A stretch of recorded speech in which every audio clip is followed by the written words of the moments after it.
So if my panelists would like to come up, Dennis and Chris and Jason, and I will introduce, I am Beth Ann Schilke-Leach. I'm here at The Ohio State University, at least until Monday when I'm moving to the University of Windsor. Our panel is going to be talking about innovation. You keep using that word. I do not think you mean what I think it means. And so we have three very distinguished guests, Dr. Dennis Andrich, Executive Director of the Wright State Research Institute, Chris Conrady from EWI, and Jason Myers from the Canadian Manufacturers and Exporters. And I'm going to let you each take a few minutes and just kind of make some points or some opening remarks, and then we'll ask some questions. Great. Let me go first. I'll take the floor. First of all, I think the subject of this panel is really good because for a couple of reasons. First of all, because I think we have to go look to the future, take a look at where opportunities are for greater collaboration, but of course, look at that very important part of Great Lakes region, which is the manufacturing, the technology, the research system here. And as Ed Wolking, great partner of ours, said earlier, this is really what drives wealth generation in this economy. But I think the second reason this is important is because it really sets, I think, the agenda, begins to define the terms of the debate as we move forward. And particularly in Canada, where issues like innovation strategy and support for manufacturing is under review at the federal level, and where the provinces, Ontario and Quebec in particular, but also the federal government, are looking at new ways of supporting technology, supporting the growth of the manufacturing sector. But the third thing is because I think we do need to kind of refine the discussion. And that's what I really like about this the title of this panel, because I don't think innovation is all about research. In my mind, research is about transforming money into knowledge. Innovation is about taking that knowledge and building something of customer value around that, generating wealth, as economic wealth, as a result of that. And so research is very important at all levels, not just come up with an idea that you're going to push into the marketplace through some form of new technology. But I think we see it in manufacturing all the time, the application of scientific principles right now and of scientific knowledge, the application of other forms of knowledge to the development of new products, to the optimization of products and processes, to the how businesses run their business is extremely important. So the research is not something that begins and then you push out. Research and innovation is something that is pervasive to business. Second thing that strikes me though is, and I speak at least from the Canadian point of view, that provincial level and federal level, our innovation policies for the last 30 years have really focused on pushing technology into the marketplace, and very heavily focused on investing in research and development, particularly at the academic level, although also at research, in the research centers. So it's been very, very focused on sort of early stage idea development. And only in the past few years have governments looked at sort of later stage levels of technology development, proof of concept, demonstration, scale up, full-scale production. And those are the interesting things, I think, from any business's point of view. But I can tell you that there is a very, very big cultural divide, I think, between sort of the research and the technology and the startup community on one hand, where I think the onus has been too much on technology push, versus the perspective of any business that is trying to make money today, which is really a demand pull. And two quick stories. I sit with a group of university presidents all the time, and everybody talks about, well, it's really the receptor capacity that is the problem. We do great research. The problem is receptor capacity. I just say, I know exactly what you're saying. You don't have any customers. The other story that a couple of weeks ago, had an opportunity to sit with a group of CEOs at Communitech. Now, Communitech is our great ecosystem in Waterloo, full of software companies, and of course, I'm the odd man out from manufacturing and making the case that technology is more than software, which is always difficult in that situation. But they had a discussion about scale up. What does it take to scale up business? Well, they had an hour discussion, and apparently it takes money. It takes new technology partners, it takes money, it takes better management, more mentors, it takes more money. And in an hour, nobody mentioned the word customer. So I think we have a big opportunity to connect the marvelous technology companies and the marvelous R&D that we do here with real customers, with existing customers, with existing manufacturing companies in particular, but also helping smaller companies scale up to more competitive growth. And that does take connections between the knowledge there and the knowledge that is that we have in abundance across the Great Lakes region and existing companies. So let me just conclude with a couple of observations. We're as I mentioned, the federal government in Canada has begun a review of its innovation strategies, both from the point of view of how best to support research and development, academic and research center research and development in Canada, as well as on the innovation side, how better to connect knowledge to business and to drive productivity performance. And this is really core in manufacturing today. It's not just because of all of the new advanced technologies that are revolutionizing the business. It's also because we need to do this in order to compete in the integrated economic region that the Great Lakes region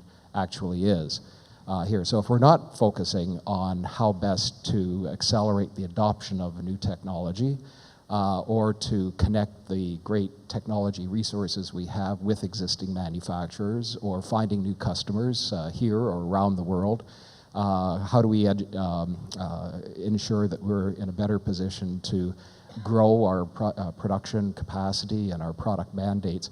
These are core business issues, and that's the role that our organization is playing in our Industry 2030 initiative over the summer, where we'll be feeding directly into the federal and provincial innovation strategies there. And I know this is a big contribution that I think any organization in this Great Lakes region should be making to this, and I want to recognize the work that S.A.G.E and Canada American Business Council has made here. The recommendations for how to strengthen our innovation system is very important. And of course, our skills, the financing, the infrastructure is all very important there too. But just to kind of wrap up, I think there are a couple of things. First of all, I think we have to recognize that there's a fair amount of integration already going on. As Ed said, this is the third largest economy in the world. This is an economy that is grown on the integration between business, customers, partners, suppliers, research centers. There's already an awful lot of research activity going on across the academic sectors, and if we want to increase that, I think it's very easy. We just focus more money on collaborative research across borders. A lot of research follows the money trail. But when it comes to how do we grow our manufacturing base, and I think we have an awful lot of issues in common. First of all, let's share best practice in public policy. Let's help to connect the dots of what's going on in the region. This is usually the advanced manufacturing sector is one of this region's, and certainly in Ontario, one of our best kept secrets. We have 3,500 organizations in Ontario doing some form of open-based research, collaborative research and development work in automation systems, visualization systems, 3D printing, materials technologies, all sorts of different Internet of Things. I can tell you, very few people know that. You know, nobody has that broad picture, and to be able to inventory some of the good work that's going on here is the first step to connecting the dots and bringing people together. But I think there are other things that we can do. We're working with, and Chris will say a few things about the initial steps of how do we work together better to help smaller companies adopt new technology, take the risk out of the adoption of these technologies. We're working with other groups to help bring the high-tech sectors, the startups together with existing manufacturers. We're working to expand opportunities, and I think particularly as we look forward in the Great Lakes region, we have an awful lot of public policy concerns that are in common: energy efficiency, climate change, healthcare, food security, physical security, you name it, Great Lakes environment. These are all areas where we can work together to bring together our technology companies and work collaboratively for collaborative solutions. And I think that's maybe an area that we should be looking at in the future. Do you want to follow up on about how you're doing exactly the kinds of things that are collaborating and how you help small businesses and stuff like that Jason just kind of started us with? Yeah, I'd be delighted to. Jay's discussion, I think, feeds in very well to what I'd like to talk about. I think sometimes we forget how important manufacturing is to our economy, particularly here in the Great Lakes region on both sides of the border. It's really a vital element to our economic success. If you look just, for example, in the U.S., something like 17 million people are employed either directly or indirectly through manufacturing. That's something like an eighth of our gross domestic product is manufactured goods. Most of the private R&D investment is in products that are going to be manufactured. So it's really a key driver to our economy.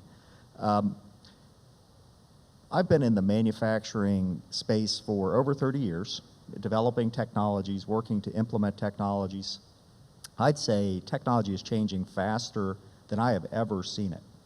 This is technologies that are in place today. Some of them were only invented a few years ago. And I really believe that 10 years from now, successful manufacturers are going to look nothing like manufacturers of today. They have to adopt new technologies at a very rapid pace to stay competitive. And we talk about innovation. As Jay said, it's more than research. Innovation also is taking technology, after you've done the research, doing the engineering to apply it to a product or to apply it to a manufacturing process, but then importantly taking the step to commercialize that product or that technology. And to do that, you have to start factoring in, how do you do it at scale and how do you do it at a cost point that the market will bear? So it becomes a real challenge, and that's a real challenge particularly for small to medium-sized manufacturers. And in fact, we held a conference here in Columbus a few years ago on manufacturing competitiveness, and we had a speaker from General Electric. He said something that really resonated with me. He said, innovation without implementation is just another nice idea. In other words, until it shows up in a product or on the production floor, you're really not accomplishing anything. So how do you take something from the lab and get it into practice? That's our challenge. Jay mentioned some of the things, how the federal government in Canada historically has looked at innovation in the sense of research. That's been the case in the U.S. as well. There's starting to be a mindset change to that. In fact, right now the federal government's investing in creating these institutes called the National Network for Manufacturing Innovation. Jury is out in terms of how well these are actually going to bridge that gap between research and application, but at least there's attempts being made. We really believe, in our experience, that innovation increasingly is a team sport. It's becoming so complex. The manufacturing landscape and technologies are so complex that no one organization can do everything necessary to innovate a product to get it onto the shop floor. So that kind of feeds into the what are we doing in Buffalo? A few years ago, we recognized that our headquarters is here in Columbus, Ohio. We've been around for over 30 years. And we serve over 250 corporations, small, medium, and large, across North America. But year in and year out, we do more work for companies in Ohio than anywhere else.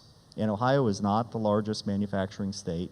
It doesn't have the most advanced manufacturers in the country, but there is a proximity effect when you are innovating technology. You need to build relationships, you need to build partnerships, you need to understand each other's businesses and products. So we have a strategic objective to build more partnerships in more physical locations so we can really make a larger impact in manufacturing innovation. And that's what we're doing in Buffalo. In 2015, we opened up our first new facility in Buffalo. It's a 22,000 square foot facility. It's got state-of-the-art equipment. We're hiring engineering talent. And to do that, we didn't just kind of blindly go in and say, we're going to put in automation equipment or we're going to put in some other kind of equipment. What we did is we did voice of the customer input. We did surveys, we did focus group exercises on both sides of the border because Buffalo is located immediately adjacent to Ontario.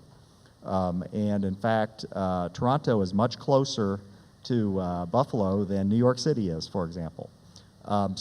And the interesting thing we found is that technology needs for Canadian companies are very similar to the technology needs for American companies.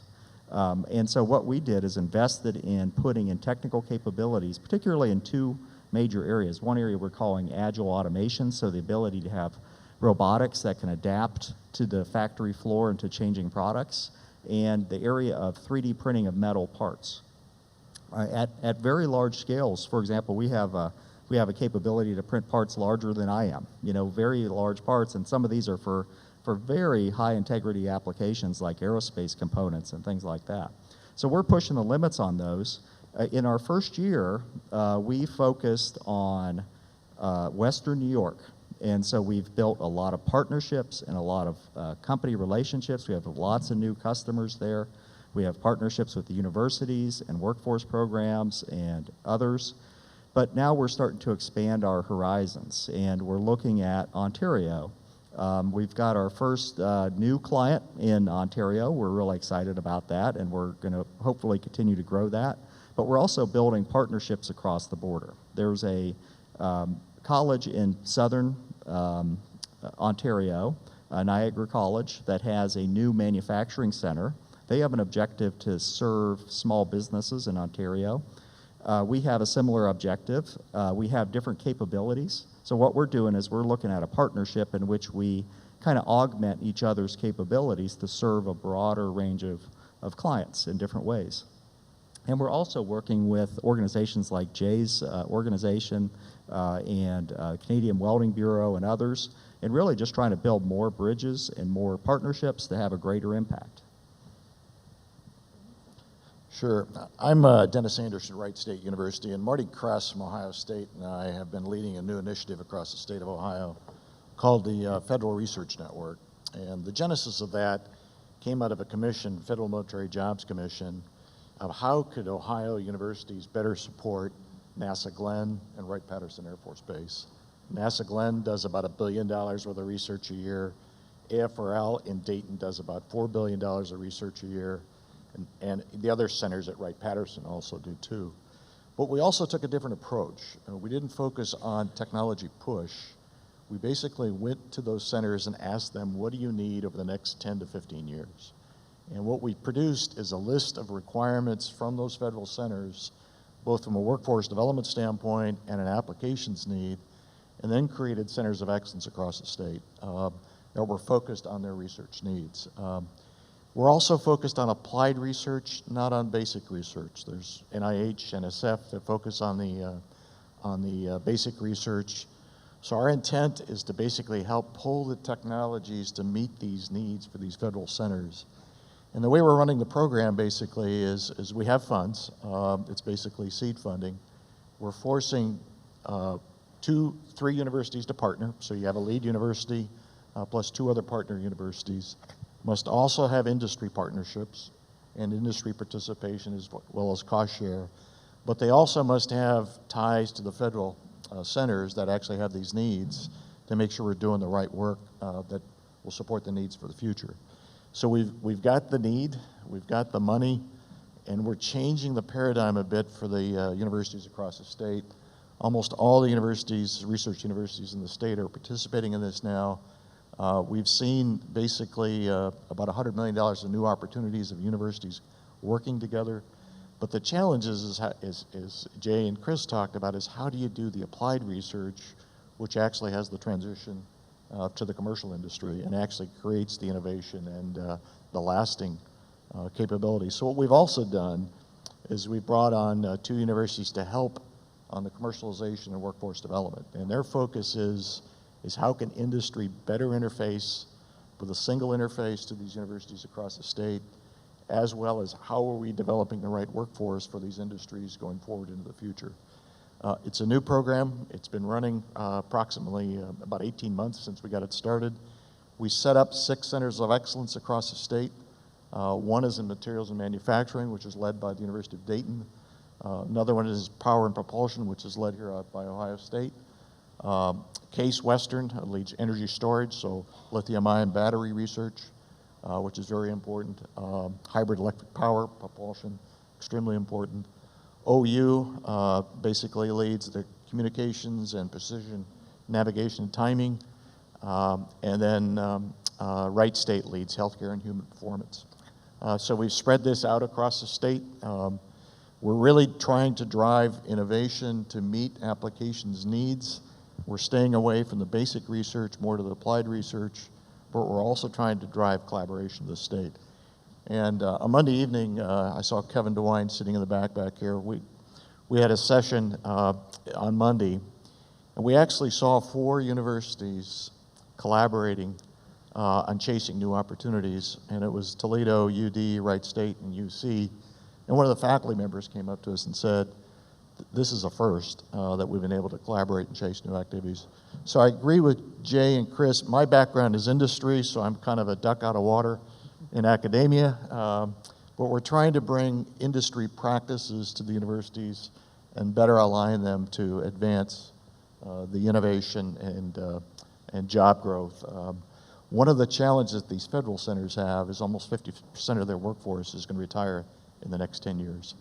And so the challenge is going to be is how can the universities of Ohio and surrounding states produce the talent that's needed to support that activity. And that's a common problem across most of the federal centers and other centers across the country. So we're changing things. It's a hard process, but thanks to Marty Kress here at Ohio State and others across the state, I think we're starting to make and see an impact.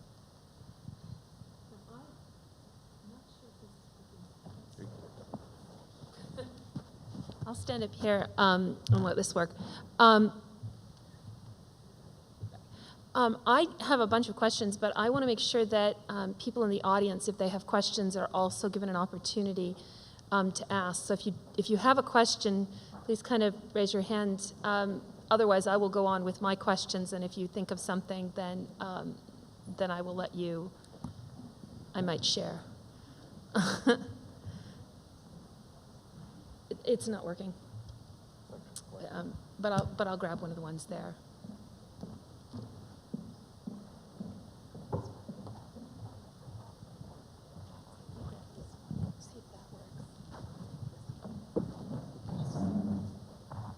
Hi, Doug George. I'm the Consul General of Canada in Detroit, covering the great state of Ohio.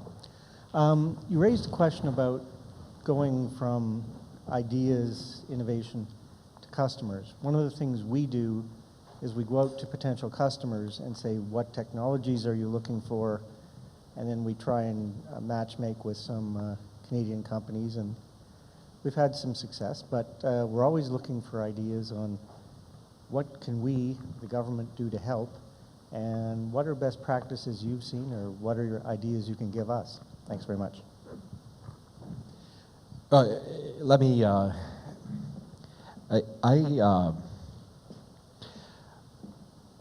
think one of the biggest challenges for small, mid-sized companies right now in manufacturing space is frankly that the technologies are changing so rapidly. They're looking at, frankly, if you're part of the supply chain. They're looking at a design that has been given them by their customer, requiring them to do a better job in producing that product. And sometimes they have larger companies or tier ones or smaller technology companies will have some design authority.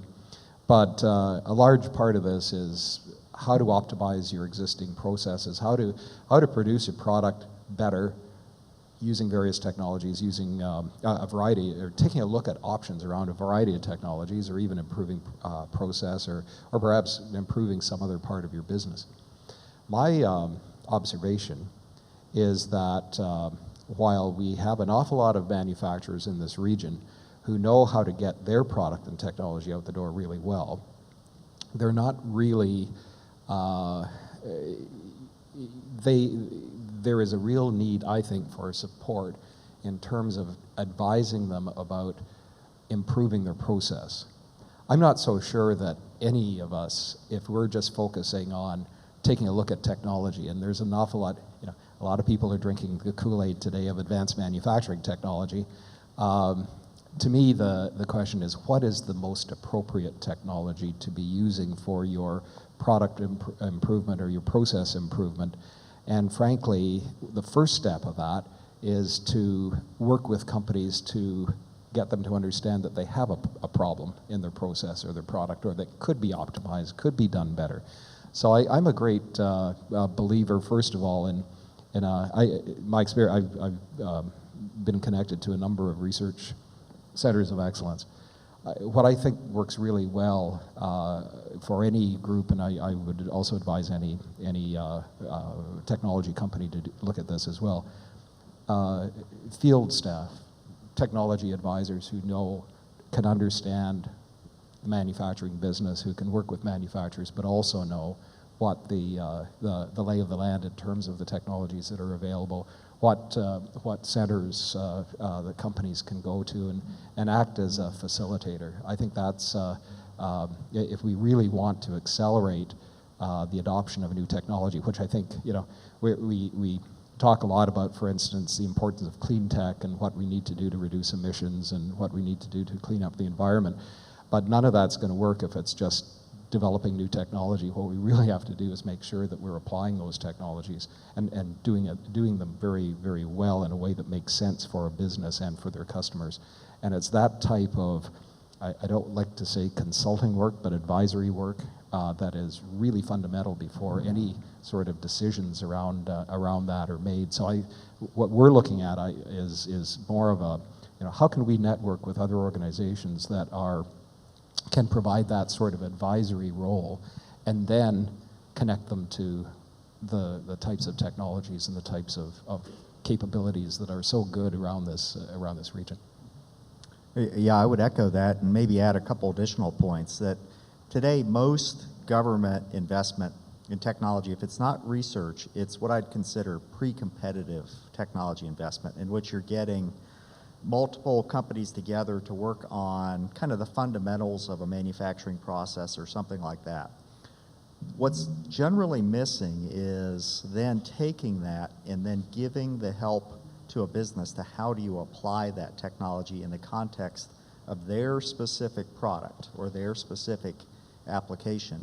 And that's kind of what EWI's model is we work, most of what we do is proprietary and confidential to a specific customer to help them adopt a technology.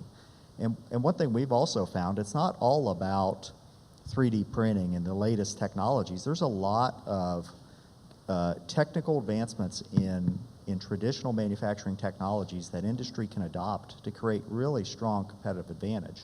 And it's not all about aerospace and medical devices. We have one customer that packages snack foods, for example. And we help them figure a better way to seal their snack food bags that they project is going to save them $20 to $30 million a year just in the material that goes into the bags. So that it seems like a very mature industry, but even mature industries can be impacted. And in many cases, what you're doing is taking something that's a known practice from industry A and then applying it in an innovative way to industry B that has never done that before. So there's just a lot, I think a lot of it rubber meeting the road is getting in, rolling up your sleeves and figuring out how do you help that particular customer with their particular product through the application of technology. Through the program that we're putting together, we're putting a lot of focus on that actually, is because if you don't connect the dots, especially with the industry or the researchers, it's not going to happen. And we got some folks in the audience here today that are actually helping connect industry to the research to make sure it does transition and is applicable to what they're actually trying to solve as a mission problem and so forth. So it's a tough challenge, as has been stated, but it's a critical element to make the transition of actually meeting the user's needs in the end product. I just want to build on one thing that Chris said. You know, we talk about Industry 4.0 in all of the advanced manufacturing, the digital applications and 3D printing and so forth. I think we still have an awful lot of work in implementing Industry 3.0 there in terms of improving existing products and processes.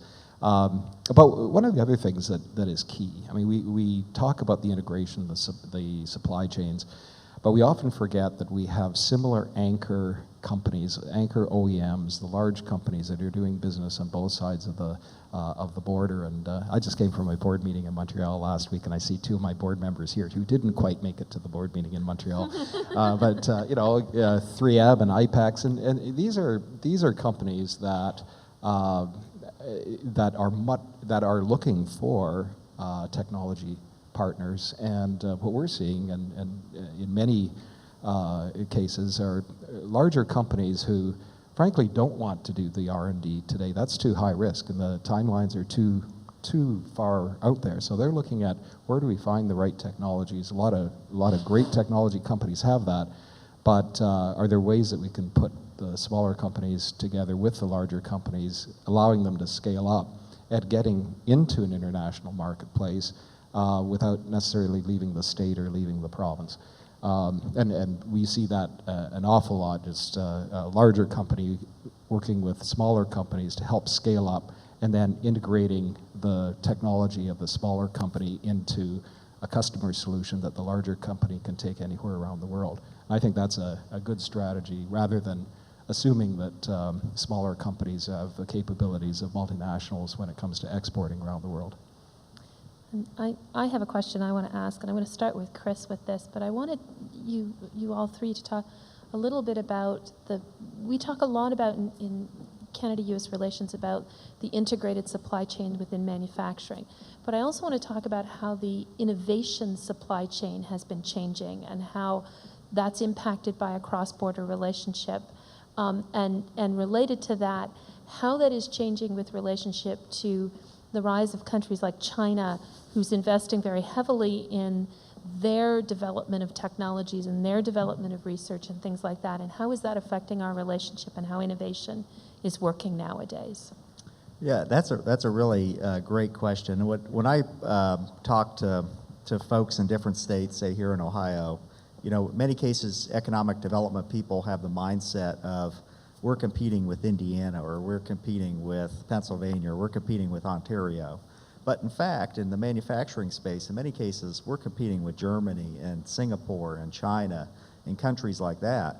And we have to be aware of the level of investment that's happening in technology is far ahead of what we're doing here in manufacturing space.